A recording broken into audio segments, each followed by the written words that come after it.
Hello, friends. Welcome back to the Sober Bartender podcast, the show where we recover from life. I'm your host, Brandy Kelly. Today is a special episode. I think they're all special, but today's extra special.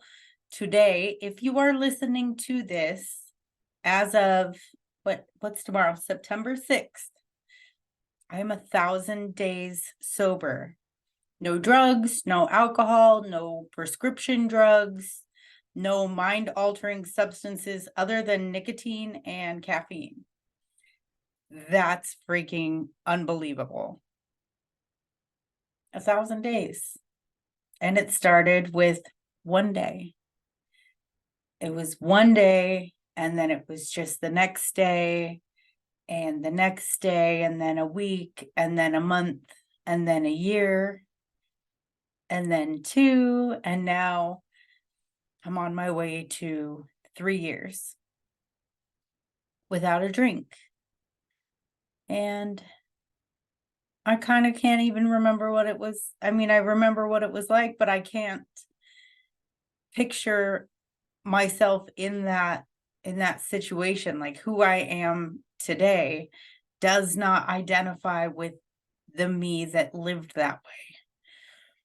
I'm a little emotional already. It's crazy. It's crazy. 1,000 days. That is the longest I have ever been sober in my adult life. Probably since the time I was, 12 years old. Never have I ever stuck to something like this. Never have I ever made a change so huge and profound that I continue to lean into it and continue to let it impact my life. So anyway, woohoo! I want to talk about things that I have learned in 1,000 days sober. I was going to give you 1,000 things I learned, but that we're going to be here all day. I don't know how long it would take to list 1,000 things, but if you've listened to this podcast before, I tend to ramble. So we're going to reel that in, and we're going to go with just some of my favorite lessons and things that I've discovered about myself and about my life. I was thinking about this the other night at dinner. I'm a bev cart driver on a golf course, so I'm a bartender on wheels, I guess. And I was sitting down to dinner with my husband, and I was telling him about my day, and he said, I think it's so beautiful, the view that you have on your life, because you've been at the bottom. And I was like, please explain what in the hell you're talking about. And he was like, my day doesn't stay like that in my mind. I just have like a black and white, like 8mm reel that just kind of goes around. He's like, but you just, the way that you see things and you appreciate things and the way that things impact you, I think it's because you've been at the bottom and now you just have this deep appreciation of everything, and just the way you experience it sounds so different than anything that I experience. And so that really got me thinking. It definitely wasn't always like this. I was not always an appreciator of every single ounce of life. And today I am. And it's not always easy. I've had some rough days lately. I drive to work and I'm listening to music sometimes and I'm singing along with it, and I'm just bursting into tears and not wanting to like screw up my makeup first thing in the day. But I just feel so deeply. I'm moved by just the precious gift that my life is. And it's not because my life is extravagant or it's better than anyone else's. It's that my internal life, like inside of me, is just, it's a whole new world. It's like I live on a new planet inside of myself. And that's because of recovery. That's due to sobriety. That's due to not running and escaping and hiding from the way that I'm feeling. Anyway, my journey of self-discovery started on December 10th of 2020. I was living in Linwood, Washington.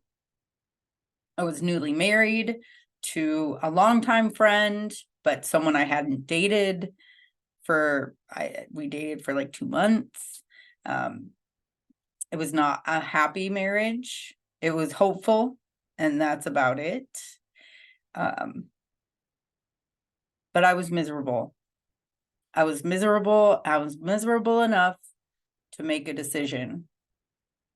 I knew that a lot in my life needed to change, but in order for any of it to change, the first thing that had to change was I had to stop drinking. I had to stop poisoning my mind and my body so that I could just start wading my way through things, because just drowning and pouring poison on top of them, that was the first thing that had to go. It was clear. It was apparent. There was no getting around that. So I made that decision, and that was the beginning. There were some pivotal moments that happened early on that helped me get to know myself. You know, as far as recovery goes, I made the decision to make that my number one priority. It came before work. It came before my then husband. It came before, socializing, fun, anything. And that was a lifesaver, because that brought me that contact with that higher power. And I don't know if I could possibly emphasize enough how important making that initial contact was, because there are all these things that I can do, like through my thoughts or through my actions, but realizing that I am so loved and I am so just valued and adored and supported and held by the force that created all the life on this planet, really took a lot of weight off of my shoulders. It took a lot of the burden of my own perceived responsibility when I realized that I'm not really in control of all of this. This, I am. But all of the things outside of myself, totally out of my control. And the things that are inside of me that feel out of control, turns out I have help with that. Like I have spirit that is ready and willing to support and guide and encourage me. I have this endless, limitless resource that I can tap into at any time I choose. Like when people say in the whole universe, like when you look up at the sky and we just see what we see, and then you realize that it just keeps going and it keeps going beyond what our minds can fathom. All of that is loving and holding and supporting me. Wow. And all I have to do is get enough out of my head and out of my way to say, please help me. And then be willing to just get quiet and stop making more action and more chaos, and stop creating more obstacles in my life, and just sit and listen. And then realizing that I have this source inside of me that was always there from the moment that I was the tiniest little seed of thought. I used to believe that I was born bad. I got it tattooed across my stomach. Born bad. I was not born bad. I was born curious and adventurous and really talkative with a wild imagination and a love for singing and dancing. And I was definitely not born bad, but I learned things in order to survive and in order to get what I wanted. And those things no longer were serving me. And so listening to that source energy, listening to that intuition that has been there all along, like knowing the difference between my thoughts and my intuition, it's just a matter for me of getting quiet enough. I know, like the inner knowing is real. But that's no easy task. Getting quiet is not easy. I mean, there are a lot of things going on. There are relationships and there are friendships and there's traffic and there's bills and there's, what are you making for dinner and just who's gonna get so and so from where. And I get it. There's a lot of stuff. But one of the most valuable resources, in my opinion, the most valuable resource is right there inside of us. And we just have to slow down enough and get quiet enough and just let our breath guide us to hear what that inner voice has to tell us. See, I use prayer to talk and to speak into existence, what I'm thankful for, what I need help with. Those are my questions and those are my thanks. But meditation and that quiet time, that's where I listen and that's where I am able to be and receive and then give thanks. Being sober for this long has taught me that my worth is not contingent on my productivity. That is something not that I was taught or that it's just something that I've believed. I believed that in order for me to be worthy of love or of affection or validation or any of the things that I think that I need at any given time, I need to do a certain amount of work. I need to earn those things. I need to prove. I need to, hustle and strain and climb and fight. And I do not. I was born worthy. And it wasn't until I realized that in myself and I let myself be worthy of my own love that then I was able to stop needing that from everyone else. I don't need you to tell me that I'm worthy. I don't need a certain number of listens or downloads or likes or comments. Does it feel good? Heck yeah. But do I need it? I don't. I do not. I was born worthy. And I have always had those things available to me, but it wasn't until I experienced true pain and just the most precious gift of desperation that I was able to be willing to get quiet enough to open up and receive those blessings.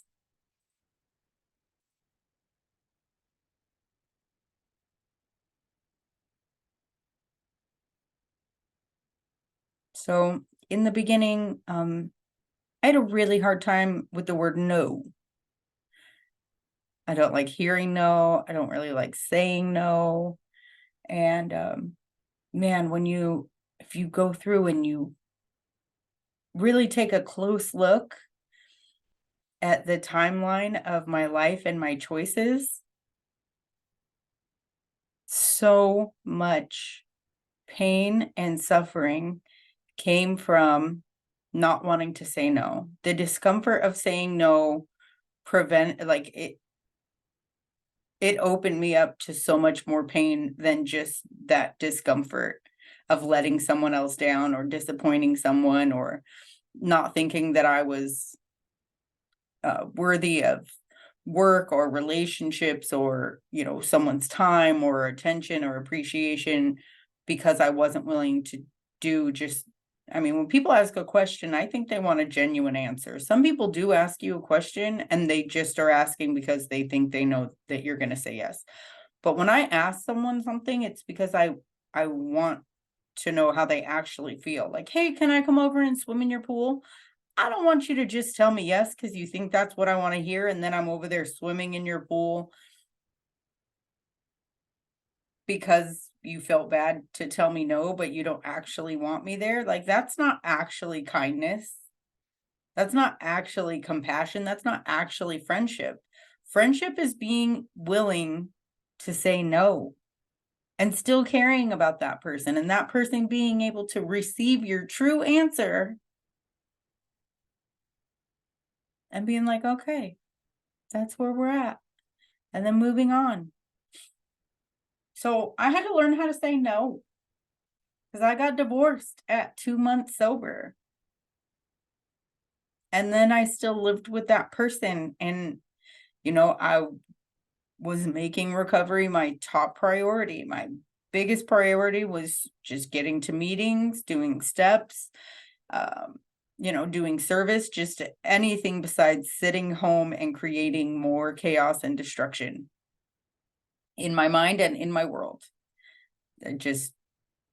But in my home, I couldn't live for my former partner. I couldn't live for them. So when they needed things that I knew felt threatening to my mental and emotional health, I had to learn how to say no. And I didn't think that I was allowed to, because in looking at my track record, I felt like I had caused so much chaos and destruction in the lives of others due to my drinking. I thought that in order for me to be kind, I had to just do whatever people needed and give people whatever they wanted as some sort of like penance, or like I owed the world because I had been so horrible to the world. But I was mostly horrible to myself. And I realized that I needed to realize that I'm not a doormat, and I can't treat myself like a doormat, because then I teach other people that they can treat me like a doormat. Like, I'm not a big thing that I learned in the beginning was like, I'm not an emotional landfill. So even though you feel like I hurt you and like I wronged you, that does not mean that I owe you my time and my emotional space for you to just roll up with your great big dump truck of negative thoughts and emotions about me and just beep beep unload that on me. That's a no. And holy crap, like, realizing that and implementing that into my life was a game changer. I said no. I set a boundary. Changed my whole world. I felt like I could trust myself to take care of myself just a little bit. I was waking up in the morning and I wasn't taking that first drink. I was going to bed still sober, despite emotional chaos and turmoil happening around me. I'm starting to trust myself a little bit. And then recognizing that I'm not a human doormat and I'm not an emotional landfill. Huge. The amount of love that I felt from myself, while also tapping into this spirit realm and asking for guidance and love and support while I made these, huge changes that felt big and scary to me. I've learned that also, like, doing things that scare me has not killed me once. It hasn't eaten me, it hasn't ran me over with a car, it hasn't gotten me in jail, hasn't gotten me homeless. Yeah, like, I've done things that are very, very scary or that seemed really hard, and it hasn't taken me out. Have I succeeded at every single thing I have tried to do? No. But I've learned to fail forward, because when you take those failures and you put them into the next thing that you're trying, you get up, you're not failing. As long as you keep getting up, you're not failing. It's not until you just throw it all on the floor and just go, nope, this is just the way it is, then that's game over, because you stop playing the game. Yeah.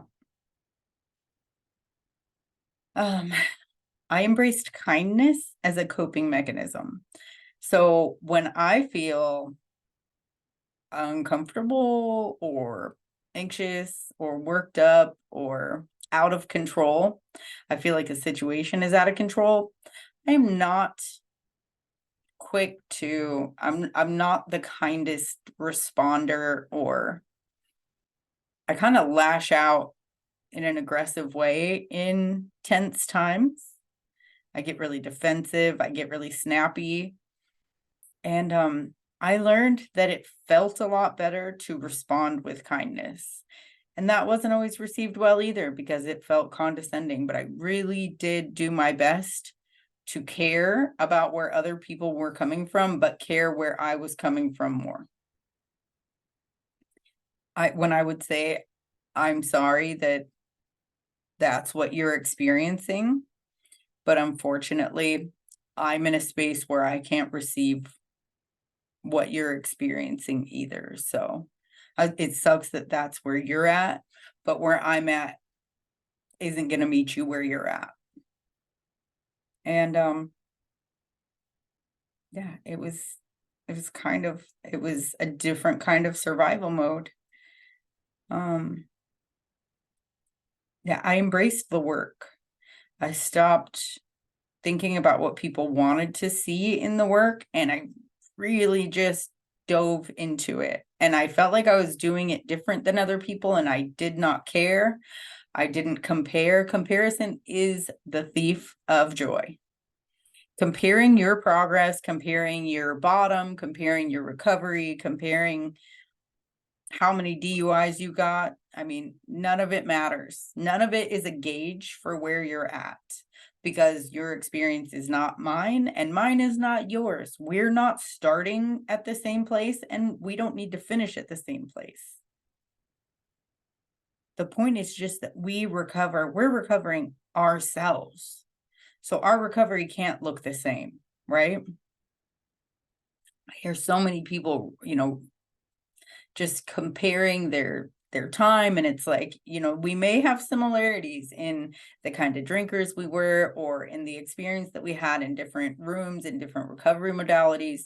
We can definitely identify, but comparing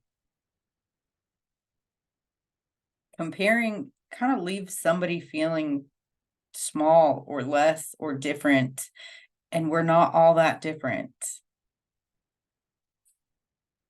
We're really not. I've learned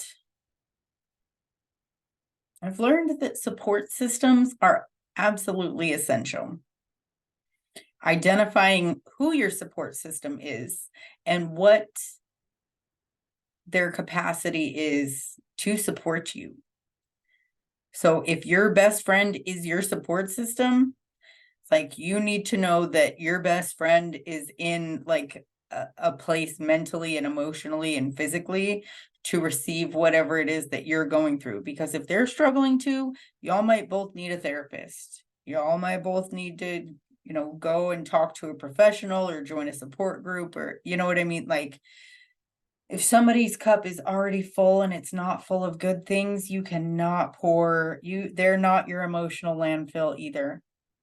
So these are important things to identify. But a support network is essential. I use recovery rooms for my support network. I also have friends and family that I go to at different times with different things. My partner, my husband, is my biggest supporter. He is way beyond supportive of anything and everything that I pursue. But he has to remind me that he's able to be a support in certain things, because I do kind of rob him of the opportunity of supporting me when I'm struggling, because I still have ideas about myself that I should or could be better or struggling less. But I'm a work in progress. But I appreciate that he's willing to point out to me and say, you can come and talk to me about this. And sometimes I need a reminder. Mental health and well-being. The two do go hand in hand. Let me tell you, last week, I felt like I was spiraling, not into a drink, but just I couldn't get quiet. I couldn't get to that place. My mind was too busy wanting to control and wanting things to be different, and just frustrated with people and places and things I cannot control. People, places, things, ideas. Can't control them. I'm enough to try to handle and control. I don't need to try to control the world. But last week was just one of those weeks where I felt like I needed to control other things, and I felt like I couldn't, and I felt like,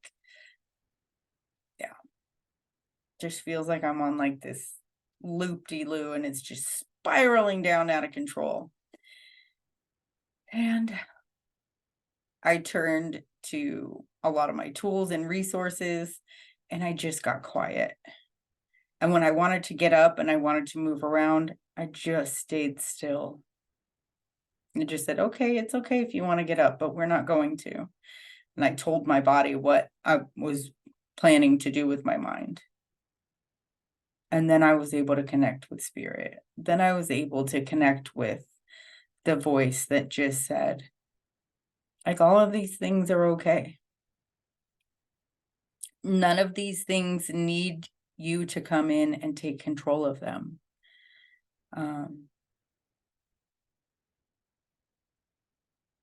The greatest asset is meditation, breathing. The thing that you can't live without, your breath. Like, that's the biggest lifesaver for me.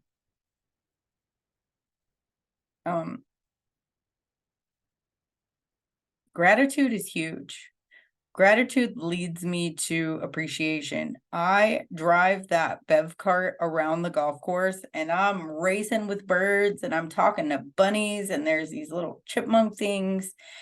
And like, my mind is just in awe of all of it, the ponds and the beach and the ocean and the different clouds, and like, what an incredible thing that I get to do every day, liquor aside. I am so grateful that I get to be outside all day, every day. It's hot and it's humid, and sometimes it's not windy, and I get eaten up by mosquitoes. I love being outside. It's worth it.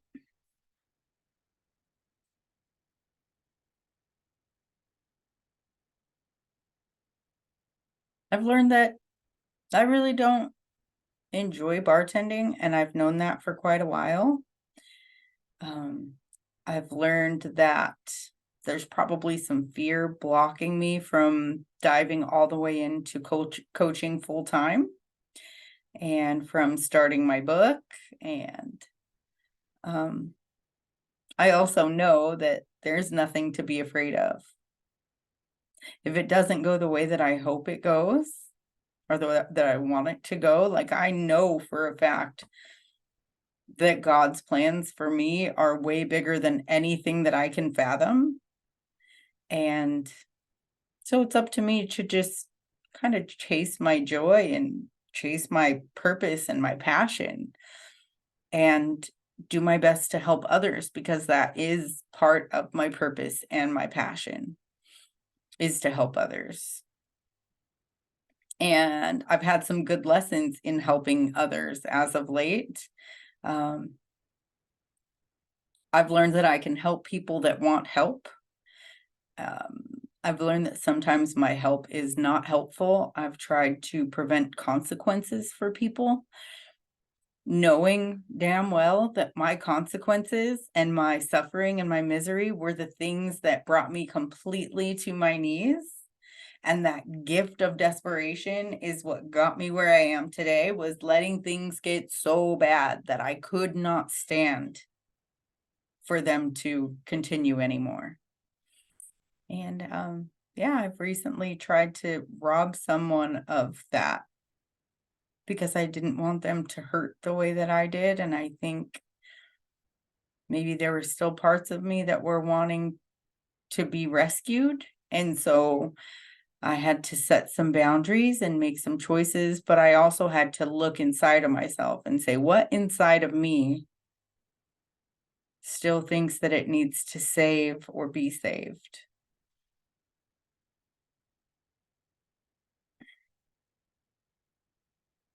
I mean, it's important to me to carry the message that recovery is possible, because there are people that do want to get better, and that's who I'm here to help, is the people that want it more than they want anything, more than they could fathom the idea of anything else. They just don't want to keep living the way they've been living.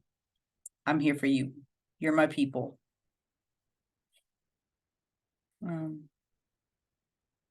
I've learned, for me, that softness is more important than survival. I'm going to survive regardless. And the day that I stop surviving and I am no longer here, I'm good with God. I mean, I'm not necessarily ready to die, but that's not the worst case scenario. So I'm not necessarily afraid of that. Not that I'm going to go live recklessly or jump out of airplanes or anything. I'm not. But I'm going to live softly. I'm going to choose love. And I'm going to choose things that lead me closer to love and farther from fear.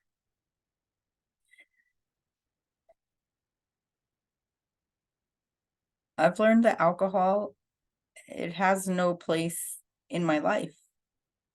It currently has a place in my career, but that won't be for much longer, because I've got big plans.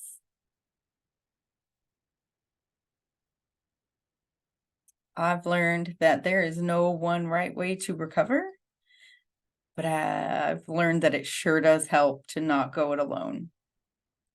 A little guidance, a little direction, a little structure really, really worked wonders on me. I've learned that books are one of my favorite ways to escape, as is doom scrolling on social media, but I don't feel good about myself after I do the latter. Whereas if I spend 4 hours reading a book, I don't feel too bad about myself. But if I spend 4 hours unplugging and just scrolling on Instagram, I don't feel great about myself. And while I want to work on not doom scrolling, I also want to work on not judging myself on how I choose to unplug.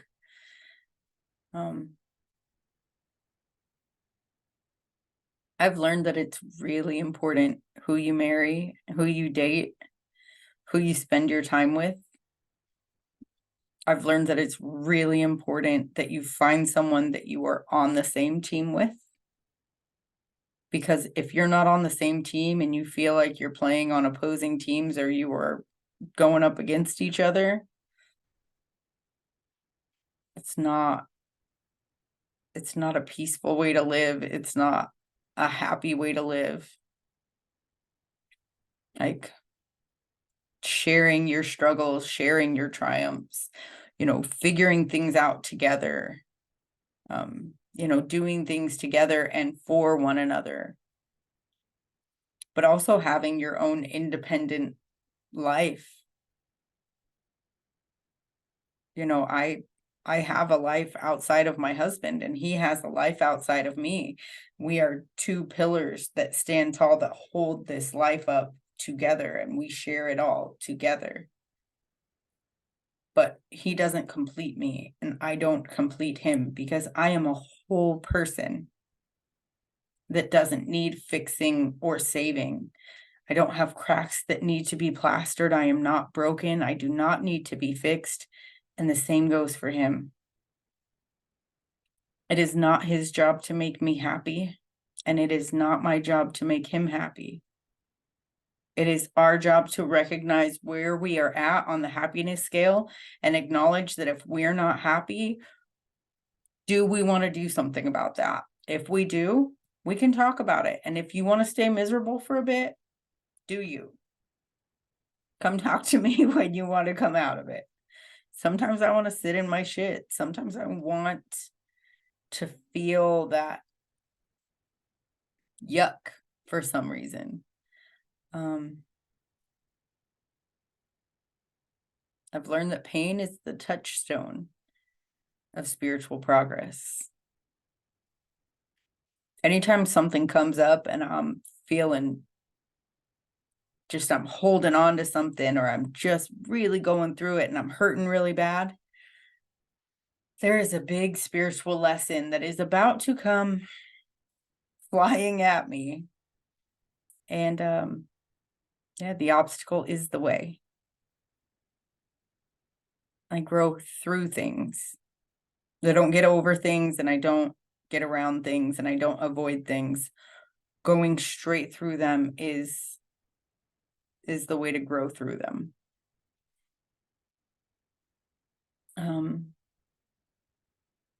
I learned that it's really easy for me to get hooked on a lot of things that are not alcohol.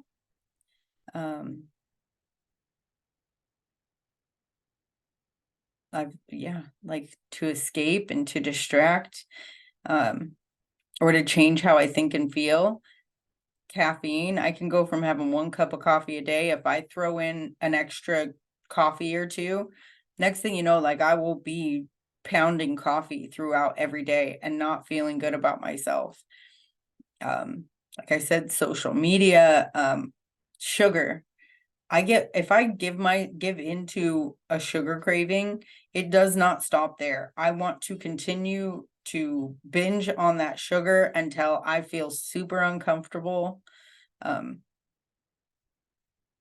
These are things that I recognize, and then I can choose whether to ignore or to work through, but I don't need to fix them. I can just look and see what I'm doing and go, oh, okay, this is what we're doing now. In 1,000 days sober, I've learned that alcohol is not evil, and it's not bad, and it's not out to get me. There are people that can, in fact, drink safely. I don't identify with those people, and I don't understand them, but good for you guys. Just not one of them. There are just some of us that, it's an addictive substance. It's easy to abuse. It's dangerous. Consequences are large. I never got a DUI. I never lost a job over it. I say I was never homeless, but I went from couch to couch for a couple years, so you be the judge of that, whether that's homeless or not. I was definitely a couch hopper. But gosh, the consequences. What alcohol abuse disorder does in your body and your mind.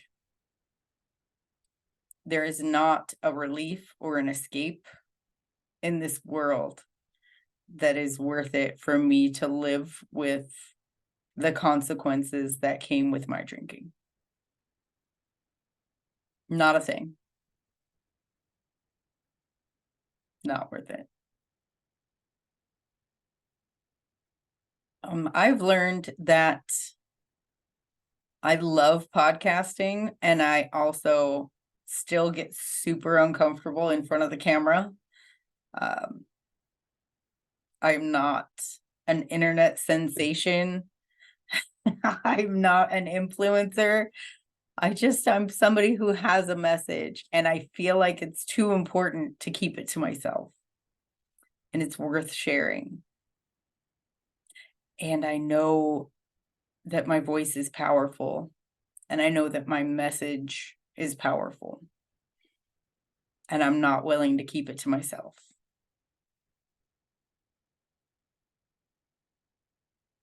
I've learned that people that you sometimes think, you see them every day and you think that they're going to be a part of your life forever, sometimes stay in your life but fade to the background. And that's kind of a painful lesson. I've learned that the phone goes both ways. So when I start beating myself up and feeling guilty for not reaching out to different family members, I don't get upset with them, but I realize I don't need to beat myself up because they're also busy and caught up in their own life and doing their own thing, and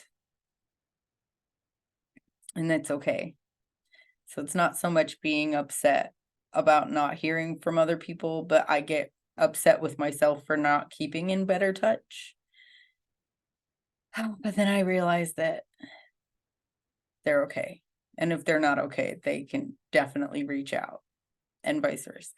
I'm okay. I feel like every day is a lesson. Every day I learn something new about myself, and I like something different about myself, and I find something else to work on or to stop working on, or learn that it all doesn't really matter that much. My sobriety matters. My breath matters.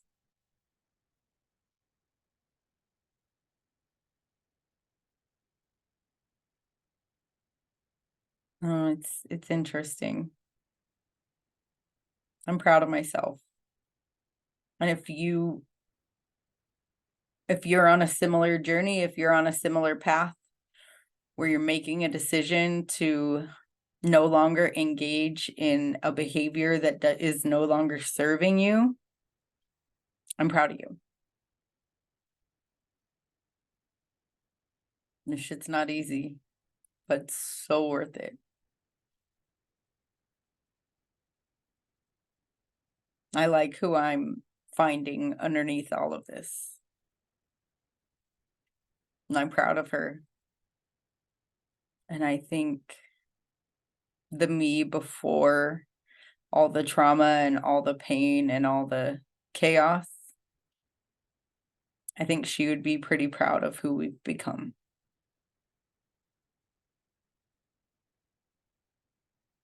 Just got to make it to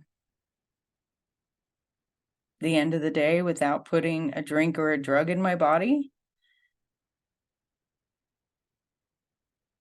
One day at a time. I think I can do that.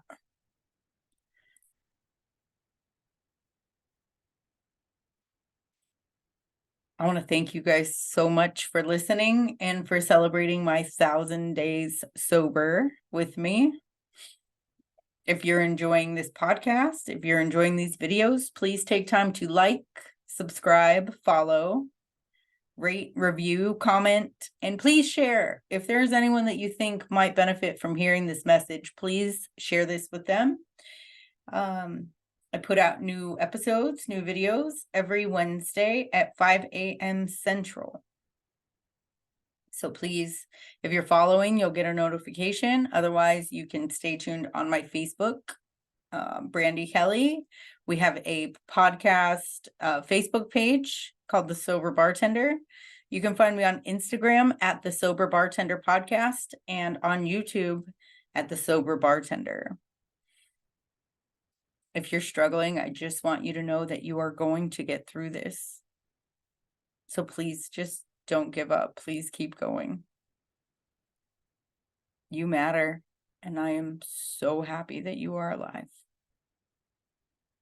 I love you guys, and thank you for listening. I will talk to you next Wednesday.